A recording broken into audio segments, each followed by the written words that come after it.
అసలు వార్త ఏంటి, వీడి చదివే వార్త ఏంటి? అసలు వార్తల్ని వీడు ఎలా తారుమారు చేస్తాడో చూడండి.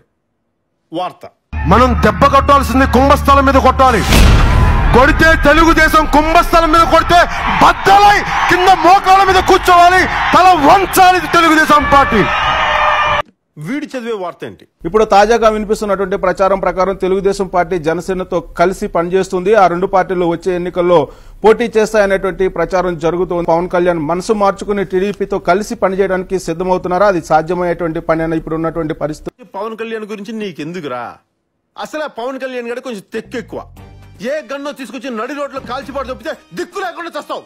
దిక్కులేని చావు చస్తావు, దరిద్రుడా. ఇంకో వార్త: ఉత్తర భారత నాయకులకి, కాంగ్రెస్ నాయకులకి తాకట్టు పెడతారా మన ఆత్మగౌరవాన్ని?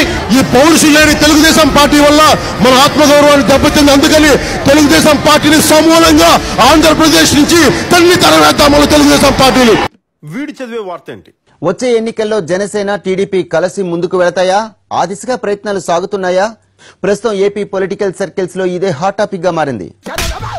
దరిద్రుడా. ఇంకో వార్త: ఏ అధికార పక్షంతో కానీ ప్రతిపక్షంతో కానీ మేము కలిసే అవకాశాలు కానీ అలాంటి పరిస్థితులు కానీ లేవు. ఏ అధికార పక్షంతో కానీ ప్రతిపక్షంతో కానీ మేము కలిసే అవకాశాలు కానీ అలాంటి పరిస్థితులు కానీ లేవు. వీడి చదివే వార్త ఏంటి?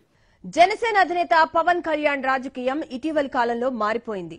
పోరాట యాత్రలో టీడీపీపై తీవ్రంగా విరుచుకుపడిన పవన్ ఇటీవలి కాలంలో ఆ తీవ్రతను తగ్గించారు.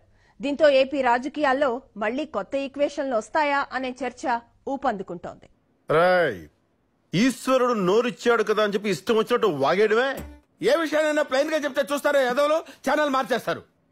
ఇలా రాయాలంటే ఎంత క్రియేటివిటీ కావాలో తెలుసా మీకు? ఒక్కొక్క అక్షరం రాయడానికి నరాలు చిట్టిపోతున్నాయి. నాకు బాడీలో ఇన్బిల్ట్ ఒక ఫ్లో ఉంది కాబట్టి సరిపోయింది. లేకపోతే ఈ ఛానల్ ఏమైపోతుంది? What is the position of this channel?